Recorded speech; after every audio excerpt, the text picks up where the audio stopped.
Science की book का chapter 2 is matter around us pure का पार्ट आई गेस ये 4 हो चुका है। अब हमने क्योंकि देख लिया है टाइप्स ऑफ मिक्सचर्स, मिक्सचर क्या होता है, टाइप्स ऑफ मिक्सचर देख लिए हैं, फिर उसके बाद सोल्यूशन क्या होता है, सोल्यूशन के बाद फिर हम लोगों ने देख लिया है प्रॉपर्टीज़ उसकी, कंसंट्रेशन क्या होती है, ये न्यूमेरिकल भी हम लोग देख चुके हैं, कोलाइडल सोल्यूशंस क्या होते हैं, सस्पेंशन, फिर उसके बाद हम लोग मिक्सचर्स को कैसे अलग अलग मिक्सचर को कैसे सेपरेट किया जाता है वो सारा का सारा हम देख चुके हैं। अब हम लोग यहाँ से स्टार्ट करते हैं एयर में से किस तरीके से हम लोग अलग अलग गैसेस को अलग कर सकते हैं। How can we obtain different gases from air. Air is a homogenous mixture. Air जो है वो होमोजेनस मिक्सचर है। होमोजेनस का मतलब है इसके जो भी कंपोनेंट्स हैं ना वो आपस में बिल्कुल फिक्स्ड मात्रा में हैं, जैसे कि 78% नाइट्रोजन है, 21% ऑक्सीजन है, फिर कार्बन डाइऑक्साइड है, आर्गन है, बट ये बिल्कुल डिफाइंड कंपोजिशन में प्रेजेंट हैं, ठीक है। And can be separated into components by fractional distillation. तो एयर को हम लोग कैसे सेपरेट कर सकते हैं? पहली बात, एयर होमोजेनस मिक्सचर है। दूसरी बात कि हम लोग इसके अलग अलग कंपोनेंट्स को फ्रैक्शनल डिस्टिलेशन की सहायता से, फ्रैक्शनल डिस्टिलेशन की हेल्प से अलग कर सकते हैं। तो एयर सॉरी एयर को हम लोग कंप्रेस, देखिए हवा क्या है, हवा गैस है। गैस को अगर आपको लिक्विड में चेंज करना होगा तो आपको क्या करना पड़ेगा, आपको उसको ठंडा करना पड़ेगा, आपको उसको कंप्रेस करना पड़ेगा। पहले क्या करें, उसको दबाया जाता है, कंप्रेस किया जाता है कंप्रेसर में, फिर उसको कूल किया जाता है, उसका प्रेशर बढ़ा करके कंप्रेस करते हैं, फिर उसको क्या करते हैं, कूल करते हैं, और उसका टेम्परेचर, मतलब टेम्परेचर हम क्या करेंगे, सॉरी डी लिख दिया, टेम्परेचर को हम लोग कम करेंगे और प्रेशर को बढ़ाएंगे। हम लोग को एयर को कंप्रेस करने के लिए और कूल करने के लिए क्या करना पड़ता है, प्रेशर तो देखिए बढ़ाया जाता है और टेम्परेचर को कम किया जाता है। तो एयर जो है वो लिक्विड एयर अब बन जाती है। फिर allow to warm up slowly in fractional distillation column. अब एयर लिक्विड में कन्वर्ट हो गई है, एयर जो है अब वो लिक्विड बन गई है। अब हम उसको हल्का हल्का सा गर्म करेंगे फ्रैक्शनल डिस्टिलेशन कॉलम में, और gases get separated at different Heights, और जो कॉलम होगा उसकी अलग अलग हाइट्स पर गैसेस सेपरेट हो जाएंगी, ठीक है। तो हम लोगों ने क्या किया, हम लोगों ने पहले एयर को क्या किया, उसको कंप्रेस किया, प्रेशर बढ़ाया, फ्रैक्शनल डिस्टिलेशन कॉलम मिलाए, प्रेशर बढ़ाया, टेम्परेचर कम किया, फिर उसको हल्का हल्का सा हम लोगों ने टेम्परेचर बढ़ाना शुरू करा। फिर अलग डिस्टिलेशन के अलग अलग कॉलम में अलग अलग गैसेस सेपरेट हो जाती हैं। गैस ऑक्सीजन का बॉइलिंग पॉइंट जो है वो -180 डिग्री सेल्सियस है, आर्गन का -186, नाइट्रोजन का 196। तो देखिए सबका अलग अलग है ना, सबका अलग अलग है, तो अलग अलग ये सेपरेट होकर के हम लोगों को मिल जाती है। फिर फ्रैक्शनल डिस्टिलेशन का हमें फ्लो चार्ट ये दे रखा है, बहुत इंपॉर्टेंट है। अलग अलग हाइट पर जो है हमें गैसेस मिल जाती हैं और अलग अलग टेम्परेचर पर। तो देखिए ये जो है ना, ये पूरा का पूरा प्रोसेस चलता है। तो अगर हम लोगों को ऑक्सीजन चाहिए हवा में से, तो we have to separate out all the other gases present in the air. अगर हम लोग को ऑक्सीजन चाहिए तो बाकी सारी गैसेस को हमें सेपरेट करना पड़ेगा। Air is compressed by increasing the pressure. हम लोग एयर को कैसे, हाउ एयर इज कंप्रेस्ड, तो हम लोग प्रेशर को बढ़ाते हैं। एयर को कंप्रेस करने के लिए ना हम लोगों को प्रेशर को बढ़ाना होता है। And then cooled by decreasing temperature. हम लोगों ने प्रेशर बढ़ा दिया तो वो कंप्रेस हो गई, फिर हमने टेम्परेचर को कम कर दिया उसको ठंडा करने के लिए, और फिर हमने ठंडा कर दिया तो वो लिक्विड में आ गई, ठीक है। This liquid air is allowed to warm up slowly. फिर अब वो लिक्विड में आ गई थी, फिर उसको हम हल्का हल्का सा गर्म करना शुरू करेंगे फ्रैक्शनल डिस्टिलेशन कॉलम पे, और अलग अलग हाइट पे, अलग अलग बॉइलिंग पॉइंट्स पे हम लोगों को क्या मिल जाएगी, गैस, अलग अलग जो है गैसेस मिल जाएंगी। तो देखिए separation of components of air, क्या करा हमने, एयर आई, हमने एयर पे प्रेशर डाला, प्रेशर बढ़ाया, ठीक है, फिर और टेम्परेचर कम किया, फिर उसमें से जब वो लिक्विड में बन गई तो हल्की हल्की ठंडी ठंडी हवा हम लोगों ने इसमें पास कर दी, ठीक है। फिर उसके बाद फ्रीजिंग कोल्ड वाटर जो है इसको ठंडा करने के लिए होता है। फिर कंप्रेस्ड एयर, फिर हम आगे पहुंचाएंगे और फिर सेपरेट करेंगे तो कार्बन डाइऑक्साइड यहाँ से निकल जाएगी, फिर लिक्विड एयर, फिर नाइट्रोजन ऊपर से निकल जाएगी, आर्गन ऐसे निकल जाएगी और ऑक्सीजन ऐसे करके निकल जाएगी। तो अलग अलग कॉलम्स में नाइट्रोजन, आर्गन और ऑक्सीजन, फिर यहाँ पे कार्बन डाइऑक्साइड, अलग अलग टेम्परेचर पर और अलग अलग हाइट पर फ्रैक्शनल डिस्टिलेशन कॉलम में हमारी गैसेज हमें मिल जाती हैं। अब क्या है, how can we obtain pure copper sulphate from impure sample. अब हमें अगर कोई इम्प्योर सैंपल है उसमें से प्योर चीज़ को निकालना है तो भाई वो कैसे किया जाएगा, तो हमें क्या करना है, प्योर चीज़ को इम्प्योर चीज़ में से निकालना है। तो take some 5 gram of impure copper sulphate in a china dish, मतलब मिट्टी के बर्तन में आप लोग इम्प्योर कॉपर सल्फेट को ले लीजिए। फिर dissolve it in minimum amount of water, फिर बहुत ही थोड़े से पानी में आप इस कॉपर सल्फेट को घोल लीजिए। फिर फिल्टर आउट कर लीजिए इम्प्योरिटीज़ को, फिर फिल्टर पेपर के थ्रू फिल्टर कर लीजिए। फिर जो ऊपर बचेगा उसको क्या करना है, evaporate water from the copper sulphate so as to get a saturated solution. फिर जो आपको फिल्टर पेपर के बाद जो मिला था उसमें से आपको थोड़ा हीटिंग दे करके इवेपोरेशन करना है। फिर इवेपोरेशन हो जाएगा तो बहुत ही गाढ़ा सा सैचुरेटेड सॉल्यूशन आपको मिल जाएगा। Cover the solution with a filter paper and leave it undisturbed at room temperature to cool down slowly. ठीक है, फिर आपने गर्म करके जब भाप बढ़ के निकल गई, फिर जो बचा है उसको आपको ना फिल्टर पेपर से एकदम ढक देना है और 1 दिन के लिए ऐसे ही छोड़ देना है ताकि वो आराम से जो है उसमें क्रिस्टल डेवलप हो जाए। फिर क्रिस्टल आपको मिल जाएंगे और जो यही प्रोसेस है क्रिस्टलाइजेशन का।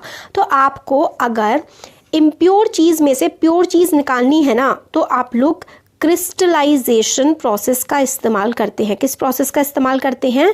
क्रिस्टलाइजेशन प्रोसेस का। ठीक हो गया, क्रिस्टलाइजेशन प्रोसेस की हेल्प से आप लोग इम्प्योर चीज़ में से प्योर चीज़ को निकाल सकते हैं। तो देखिए, crystallisation method is use to purify solids. Solids जो होते हैं ना, उसको आप लोग कैसे प्योरीफाई कर सकते हैं, कैसे साफ़ कर सकते हैं? क्रिस्टलाइजेशन की हेल्प से कर सकते हैं। एग्जाम्पल के लिए सॉल्ट जो कि हम लोग समुद्र में से लेकर के निकालते हैं, उसमें काफ़ी सारी इम्प्योरिटीज़ होती हैं और उन इम्प्योरिटीज़ को, उस गंदगी को अगर हमें साफ़ करना है तो हम लोग क्रिस्टलाइजेशन के प्रोसेस का इस्तेमाल करते हैं। क्रिस्टलाइजेशन का जो प्रोसेस है वो सेपरेट कर देता है a pure solid. Crystallization is a process that separate a pure solid in the form of its crystals from a solution। ठीक है, तो क्रिस्टलाइजेशन एक प्रोसेस है जिससे जो सेपरेट कर देता है a pure solid in the form of its crystals from a solution. ठीक है, क्रिस्टल की फॉर्म में जो है वो साफ चीज़ निकाल देता है। क्रिस्टलाइजेशन टेक्निक जो है वो सिंपल इवेपोरेशन से बेटर होती है। आपने सिंपल इवेपोरेशन में तो आप लोग सीधे भाप बन के उड़ा देते हैं, जो बचा वो ले लेते हैं, पर क्रिस्टलाइजेशन में हम लोग क्या करा, हम लोगों ने पहले उसको फिल्टर पेपर से निकाला, फिर हल्की सी हीट दी और फिर क्रिस्टल बनने के लिए छोड़ दिए।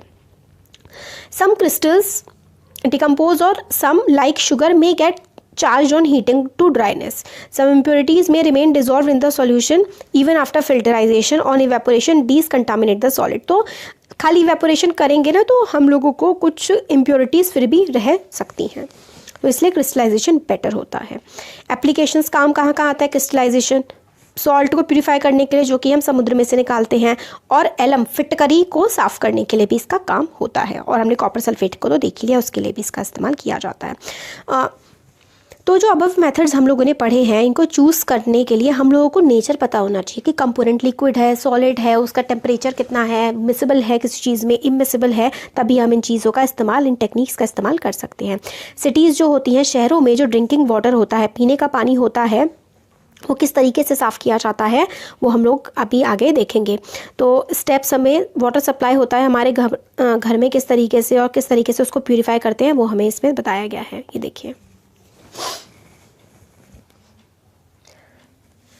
रिजर्वायर होता है, हम यहाँ से पानी लेते हैं, ठीक है, फिर हम लोग एक सेडिमेंटेशन टैंक होता है। सेडिमेंट का मतलब होता है जो भी मोटी मोटी चीज़ें होती हैं, जैसे कि पत्थर, कंकड़, मिट्टी वगैरह, हम इसको ना इस टैंक में ऐसे ही छोड़ देते हैं, जो हमने पानी यहाँ से निकाला है। फिर जो नीचे गंदगी है ना वो नीचे बैठ जाती है, फिर आगे हम लोग सेडिमेंटेशन टैंक से फिर इसको लोडिंग टैंक में भेज देते हैं to allow solids to settle. Solid नीचे बैठ जाता है, फिर ये लोडिंग टैंक में पहुँच जाता है to sediment the suspended impurities. अब जो नीचे बैठ सकती थी वो तो सेडिमेंटेशन में बैठ गई, अब कुछ इम्प्योरिटीज़ ऐसी हैं जो नीचे नहीं बैठती हैं, पानी में घुली रह जाती हैं, तो वो लोडिंग टैंक में जो चीज़ें पानी में घुली रह गई हैं उसको लोडिंग टैंक में निकाल दिया जाता है।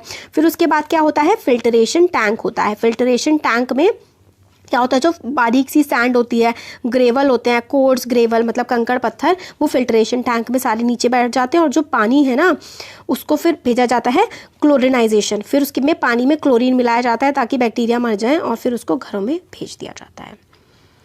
ठीक है, तो ये वाटर प्यूरिफिकेशन का ये इंपॉर्टेंट है, एग्जाम में बहुत ज़्यादा आता है डायग्राम कि रिजर्वायर था, फिर सेडिमेंटेशन टैंक है, फिर लोडिंग टैंक है, फिर फिल्ट्रेशन टैंक, फिर क्लोरीन, और फिर आपके घरों में पहुँचा दिया जाता है।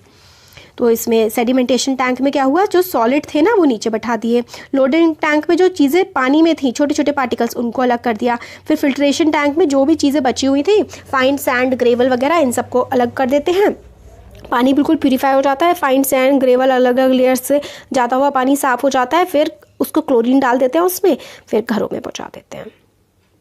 अब आता है physical and chemical changes. Previous पीछे वाला जो चैप्टर था, फर्स्ट चैप्टर, उसमें हम लोगों ने पढ़ा था काफ़ी सारी फिजिकल प्रॉपर्टीज़ जो होती हैं मैटर की, उसके बारे में। प्रॉपर्टीज़, फिजिकल प्रॉपर्टीज़ जो होती हैं, जैसे कि कलर कैसा दिखता है, हार्ड है, सॉफ्ट है, आराम से उसको हिला मोड़ सकते हैं, फ्लूइडिटी, लिक्विड है, गैस है, क्या है, melting point, boiling point, density, ये सारी की सारी फिजिकल प्रॉपर्टीज़ होती हैं।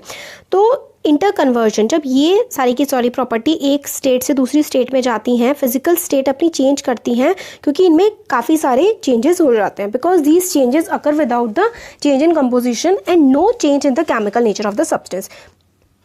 तो फिजिकल प्रॉपर्टीज जब चेंज होती है ना, तो मतलब कोई उसके अंदर, चीज़ के अंदर कोई भी बदलाव नहीं आता है। जब केमिकल प्रॉपर्टी चेंज होती है तो चीज़ के अंदर बदलाव आ जाता है। जैसे कि आइस वाटर बन जाएगी, वाटर से वाटर वेपर बन जाएगी, मगर उसकी फिजिकल प्रॉपर्टी चेंज हो रही है वो पानी ही, ठीक है, बट केमिकल प्रॉपर्टीज़ जो हैं उसकी सेम है, सिर्फ फिजिकल प्रॉपर्टी ही चेंज हो रही हैं। Water and cooking oil are liquid but these their chemical properties are different. Water हो गया, पानी है, और जो ऑयल है, दोनों के दोनों लिक्विड है ना, बट उनकी प्रॉपर्टीज जो हैं अलग हैं, उनका कलर भी अलग है। और इन्फ्लेमेबिलिटी मतलब जलते भी है, पानी जलता नहीं है ना, मगर तेल जलता है, ठीक है। Oil burns in air whereas water extinguishes fire. Water जो है तो पानी जो है आग बुझाने के काम आता है। ये ही इनकी केमिकल प्रॉपर्टीज़ हैं। तो इसलिए जो ऑयल और वाटर की केमिकल प्रॉपर्टीज़ एक दूसरे से अलग अलग हैं। तो बर्निंग, जलना जो है ना, वो एक केमिकल चेंज है। इस प्रोसेस में एक सब्सटेंस दूसरे सब्सटेंस के साथ रिएक्ट करता है और उनकी केमिकल प्रॉपर्टीज़ जो है वो चेंज हो जाती हैं। केमिकल प्रॉपर्टीज़ जो है मैटर की वो चेंज हो जाती हैं तो एक नया सब्सटेंस बनता है। फिजिकल प्रॉपर्टी चेंज होती है तो नया सब्सटेंस नहीं बनता, बट अगर किसी चीज़ की केमिकल प्रॉपर्टीज चेंज होती हैं तो एक नया सब्सटेंस बन जाता है। Chemical change is also known as chemical reaction. Chemical change को हम केमिकल रिएक्शन भी बोलते हैं। एग्जाम्पल के लिए burning of candle. Burning of candle जो है ना, ये बड़ा ही इंपॉर्टेंट सा एग्जाम्पल है, क्योंकि ये फिजिकल चेंज भी है और केमिकल चेंज भी है। फिजिकल चेंज कैसे? क्योंकि जो वैक्स होती है ना, वो नीचे आपकी जम जाएगी, आप दोबारा से मोमबत्ती उससे बना सकते हैं।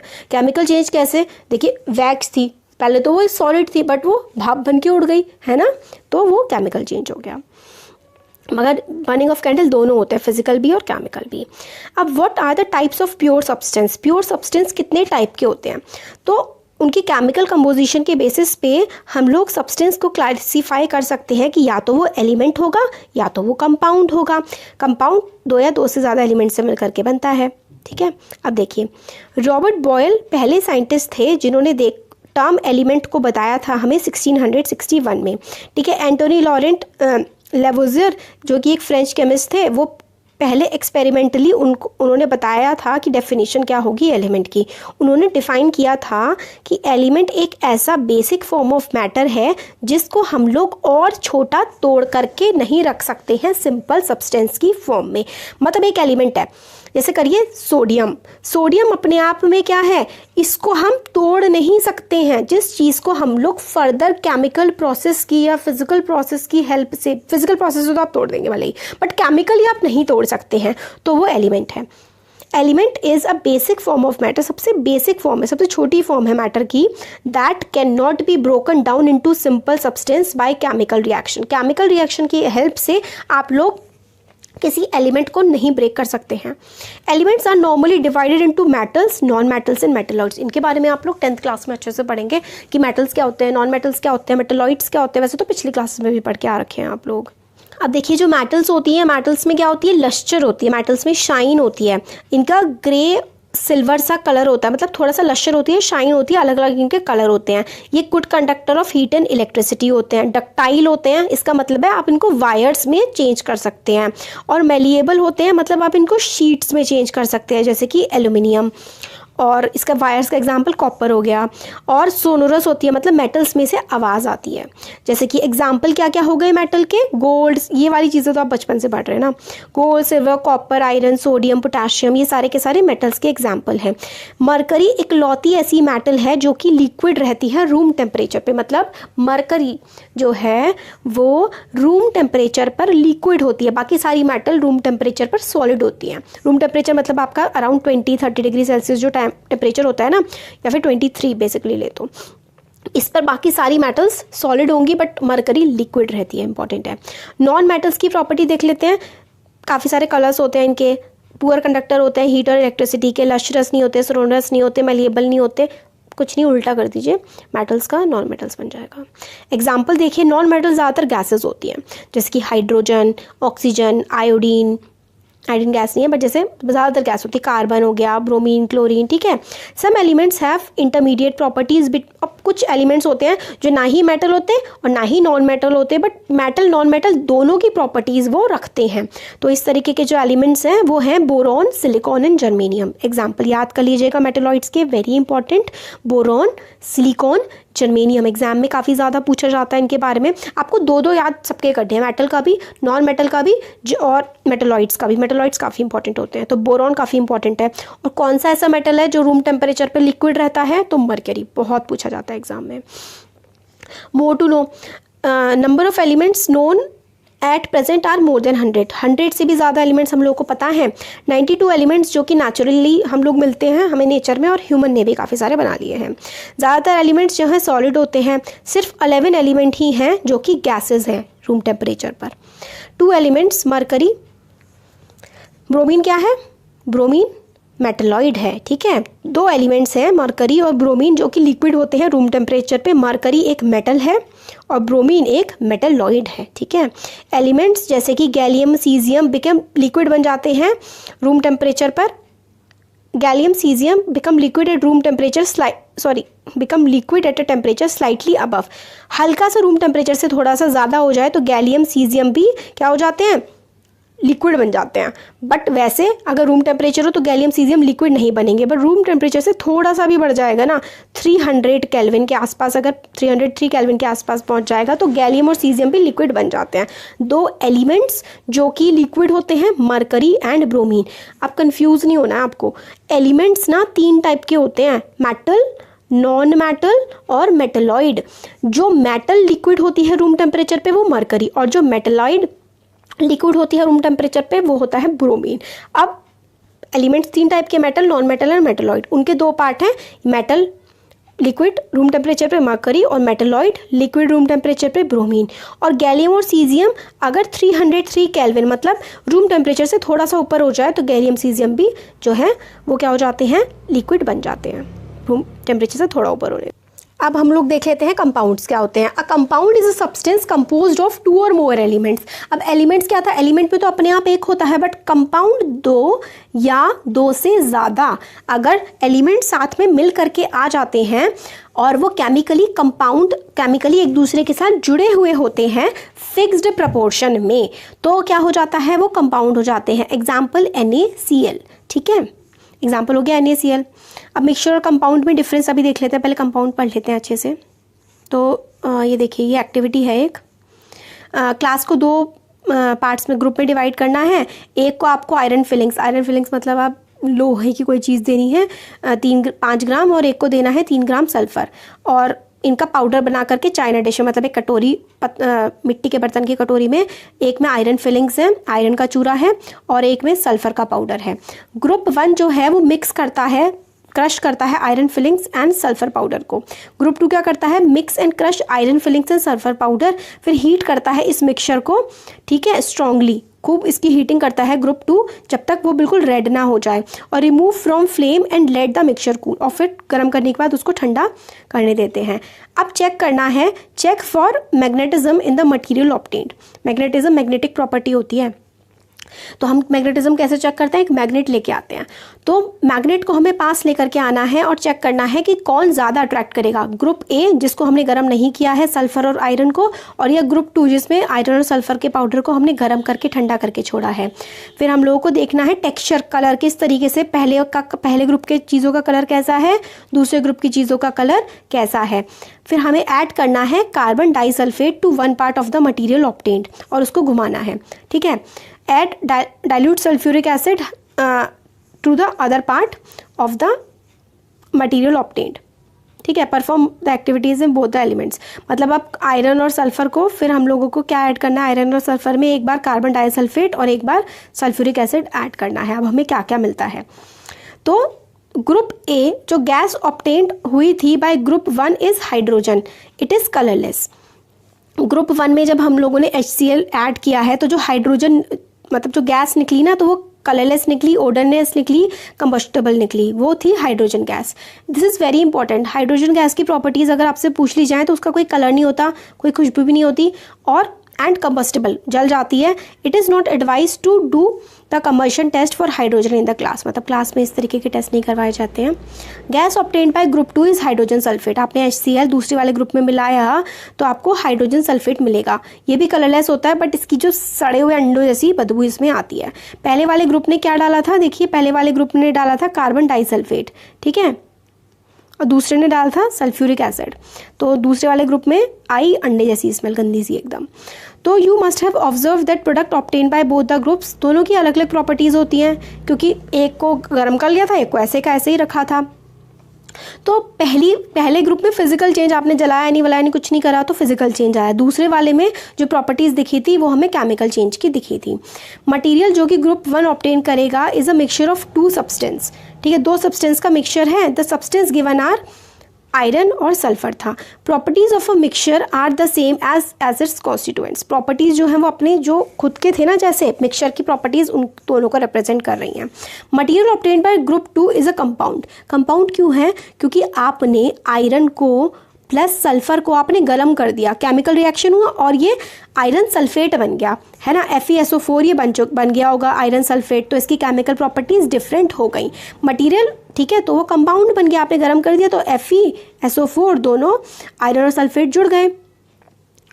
तो इन दोनों की अब हीटिंग करने के बाद 2 elements strongly we get a compound. मतलब हमने आयरन और सल्फर को जब हीट कर दिया ना तो हमें 2 अलग अलग एलिमेंट्स थे, हमने उनको मिला दिया, अब वो कंपाउंड बन गए और उनकी प्रॉपर्टीज जो है ना बिल्कुल ही चेंज हो चुकी हैं।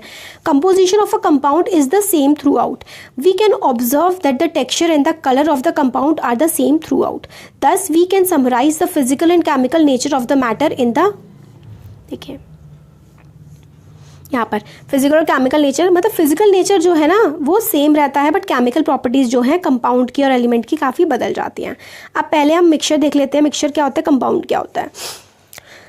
एलिमेंट्स और compounds just mix together to form a mixture and no new compound is form. Just mixing कर दी ना, एग्जाम्पल जैसे आपने आयरन था और आपने सल्फर को सिर्फ मिक्स कर दिया आपने और कुछ भी नहीं किया, साथ में मिला करके रख दिया, प्रॉपर्टीज उनकी चेंज नहीं होती हैं।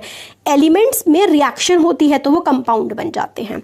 मिक्सचर का वेरिएबल कंपोजिशन होता है, आप अलग अलग कर सकते हैं उसको। इनकी जो कंपोजिशन होती है ना एक नया ही सब्सटेंस फॉर्म हो जाता है, ठीक है। Mixture shows the properties of constituent substance. मतलब मिक्सचर में आपने आयरन को और आपने सल्फर को मिला दिया था ना साथ में, तो उनकी अपनी अलग अलग प्रॉपर्टीज वो दिखाएंगे, बट कंपाउंड में आपने उनको गर्म कर दिया तो क्या हो गया, वो बिल्कुल जुड़ गए, FeSO4 बन गए। अब इनकी प्रॉपर्टीज बिल्कुल अलग हो जाएंगी अपने पहले एलिमेंट से। Constituents can be separated Fairlie by physical method. क्योंकि आपने सिर्फ दोनों को मिक्सचर ऐसे मिलाया है ना, तो आप उनको सेपरेट भी आराम से कर सकते हैं। ये तो भाई मुश्किल होता है केमिकल या फिर इलेक्ट्रोकेमिकल मेथड से ही आप इसको जो आपने कंपाउंड बना दिया है ना, कंपाउंड को सेपरेट करना काफ़ी मुश्किल होता है। केमिकल या इलेक्ट्रोकेमिकल मेथड से आप कर सकते हैं। मिक्सचर्स को तो आप नॉर्मल फिजिकल मेथड से छान के या कैसे भी करके कर सकते हैं। तो मिक्सचर्स जो होते हैं उसमें प्रॉपर्टीज़ चेंज नहीं होती हैं, बट कंपाउंड में प्रॉपर्टीज़ चेंज हो जाती हैं। ये सबसे इंपॉर्टेंट चीज़ है। मिक्सचर में 2 एलिमेंट्स मिलते हैं मगर उनकी प्रॉपर्टीज़ अपनी रह सकते हैं वो, बट कंपाउंड पे वो दोनों मिलके अपनी प्रॉपर्टीज़ को बिल्कुल बदल लेते हैं। फिजिकल प्रॉपर्टीज़ फिजिकल मेथड से चेंज कर सकते हैं उसको हम लोग, मतलब मिक्सचर को अलग कर सकते हैं। यहाँ पे केमिकल या इलेक्ट्रोकेमिकल मेथड से ही मिक्सचर को आप लोग अलग कर सकते हैं। अब यहाँ पर आता है मैटर। ये इंपॉर्टेंट है काफ़ी ज़्यादा, पूरे चैप्टर की समरी टाइप आपको मिल जाती है यहाँ पर। मैटर जो है वो 3 टाइप्स में हम लोग पढ़ते हैं। वैसे तो 5 फॉर्म्स होती है मैटर की, हमने फर्स्ट चैप्टर में देखा था, बट इसमें हम 3 ही पढ़ते हैं। मैटर सॉलिड, लिक्विड और गैस होती है। एक होता है, अब मैटर 2 तरीके की हो सकती है, या तो बिल्कुल प्योर होगी या फिर उसके मिक्सचर्स की फॉर्म में आपको मिलेगी। इसकी कंपोजिशन फिक्स नहीं होती है, प्योर में फिक्स कंपोजिशन होती है। अब एक एलिमेंट होते हैं, कंपाउंड होते हैं। एलिमेंट्स जो हैं, पहले इनको देख लेते हैं एलिमेंट्स और कंपाउंड को। Elements can not be broken down into simple substance. हम लोग एलिमेंट को सिंपल सब्सटेंस में ब्रेक नहीं कर सकते हैं। एग्जाम्पल के लिए कॉपर हो गया, ऑक्सीजन हो गया, आयरन, हाइड्रोजन, ये सारे के सारे एलिमेंट्स हैं। आप इनको और सिंपल पार्ट में नहीं ब्रेक कर सकते हैं। कंपाउंड जैसे कि वाटर है, H2O, आप इसको ब्रेक कर सकते हैं। इनकी फिक्स्ड कंपोजिशन होती है and can B ब्रेकन down into elements by chemical और इलेक्ट्रोकेमिकल रिएक्शन, मतलब केमिकल या फिर इलेक्ट्रोकेमिकल रिएक्शन से आप इनको तोड़ सकते हैं। एलिमेंट्स को आप लोग सिंपल सब्सटेंसेस में नहीं तोड़ सकते। अब मिक्सचर्स आते हैं, ये प्योर सब्सटेंस थे, एलिमेंट्स और कंपाउंड और प्योर सब्सटेंस। अब मिक्सचर्स की बात आती है तो होमोजीनस होता है मिक्सचर या फिर हेटेरोजीनस होता है। यूनिफॉर्म कंपोजिशन मतलब पूरा बिल्कुल एक जैसा होता है थ्रू आउट, और ये एक जैसा नहीं होता, अलग अलग दिख जाता है।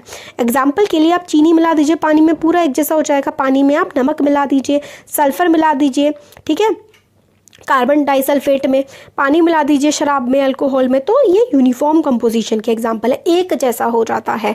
नॉन यूनिफॉर्म आप मिट्टी मिला दीजिए पानी में, सॉल्ट या फिर sand and salt, sugar and salt, पानी में नहीं मिलाई है, आप सैंड मिला दीजिए नमक में, है ना, अलग अलग दाने दिख जाएंगे आपको।